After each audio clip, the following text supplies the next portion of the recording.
Mutfağa dair kanalıma hoş geldiniz. Bugün bal peteği görünümünde harika bir şerbet tatlı hazırlıyoruz. Herkesten tam not olan bu tatlıyı mutlaka sizler de denemelisiniz. Herkesin çok seveceği bu tarifin püf noktalarını kaçırmamak için lütfen tarifimi sonuna kadar atlamadan izleyin. Tatlının ilk olarak şerbetini hazırlıyoruz. Tencerem içerisine 3 su bardağı toz şeker, aynı bardakla 4 su bardağı suyumu alarak karıştırıyorum ve şerbetimi ocağın üzerine alıyorum.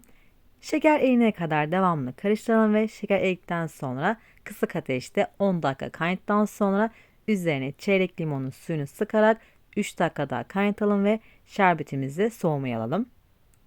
Hamur için bir tane kabın içerisine 100 gram oda ısısında tereyağı veya margarin, ardından bir çay bardağı sıvı yağ, bir tane yumurta, 2 yemek kaşığı yoğurt, bir çay bardağı irmiğimi alarak karıştırmaya başlıyorum. Daha sonra diğer kuru malzemeleri eklemeye devam edeceğiz. 1 su bardağı unu, 1 pakette kabartma tozunu ekledikten sonra karıştırma işlemine devam ediyoruz.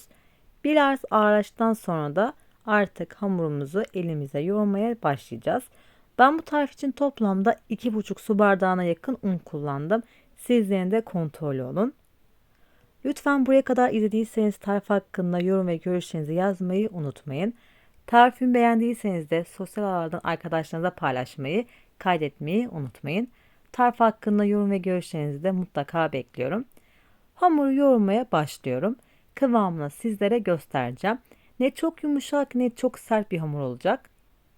Şekerpare hamuru kıvamında. Kıvamı bu şekilde.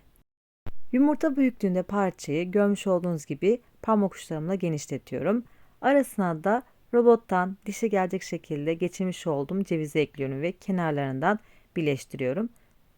Alttaki şekli çok bozmuyoruz arkadaşlar. Oraya elimiz değmesin. Kenarlarını düzeltiyorum ve kapatıyorum arkadaşlar. Bu şekilde de kaldırıyorum kalıbından. Tepsime yerleştiriyorum. Tepsiyi yağlamanıza gerek yok. Kullanmış olduğum bu kalıp arkadaşlar züccaciyelerde ve büyük markette bulabilirsiniz. Nihali olarak geçiyor. Bu kalıpla istediğiniz kurabiye ve tatlıyı hazırlayabilirsiniz. Çok şık bir sunumu var. Kalan hamurları da aynı şekilde tamamlayarak tepsim içerisine alıyorum. Hazırlamış olduğum bu malzemelerle dikdörtgen borcam tamamen doluyor. Tatlımı önceden ısıtılmış 180 derecelik fırının birinci rafında üzeri pembeleşene kadar pişirmeye gönderiyorum. İlk sıcaklığı çıktıktan sonra şerbetin tamamını üzerine döküyorum. Ortalama 5 dakika dinlendirin arkadaşlar. Yoksa kıyır kıyır bir tatlınız olmaz. Şerbetin tamamını döktükten sonra da en az 1-2 saat dinlendiriyorum ki şerbetini tam çeksin ve harika bir tatlı olsun. 2 saatin sonunda size sunumunu göstermek istiyorum. Ben üzerine Antep fıstığı ile servis yapıyorum. İsterseniz sade bırakabilirsiniz.